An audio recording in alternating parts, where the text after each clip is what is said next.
এইবার প্রকাশ্যে মুখ খুললেন বারিশা হক। তাকে এবং চিত্রনায়িকা শবনম ইয়াসমিন বুবলিকে একটা চক্র হত্যার হুমকি দিয়েছেন দুইবার। হ্যালো এভরিওয়ান, কেমন আছেন সবাই? আশা করি ভালো আছেন। বারিশা হক বলেন, আমি নিজেও হত্যা হুমকি পেয়েছি।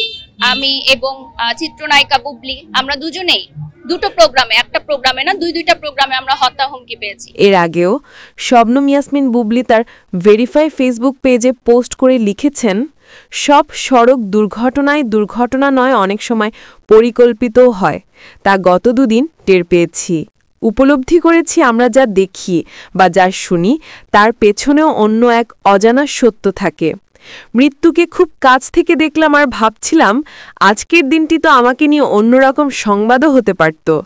হয়তো আল্লাহর রহমত, মা বাবা ভাই বোনদের দোয়া আর আপনাদের ভালোবাসায় এ যাত্রায় ভালো আছি।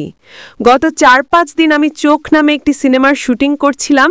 যথারীতি শুটিং শেষে রাতে বাসায় ফেরার পথে বিপরীত রাস্তা থেকে কোনো হর্ন না বাজিয়ে, কোনো সিগন্যাল না দিয়ে আমার গাড়ির সামনে প্রচণ্ড বেগে তেড়ে এসেছে একটি প্রাইভেট কার, যার গ্লাস ছিল ব্ল্যাক পেপার দিয়ে মোড়ানো এবং কোনো নাম্বার প্লেট ছিল না।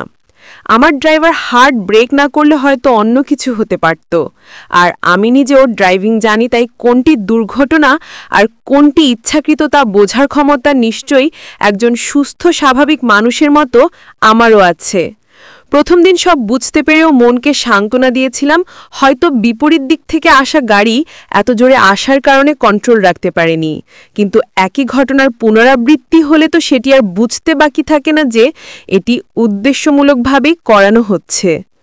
অনেকদিন ধরেই আমি নানানভাবে নানান কিছু বুঝতে পারছি, শুনতে পারছি, কিন্তু যারাই এসব ন্যাক্কারজনক অপরাধের সাথে জড়িত থাকবেন তারাও নিশ্চয়ই বারবার সুযোগের অপেক্ষায় থাকবেন।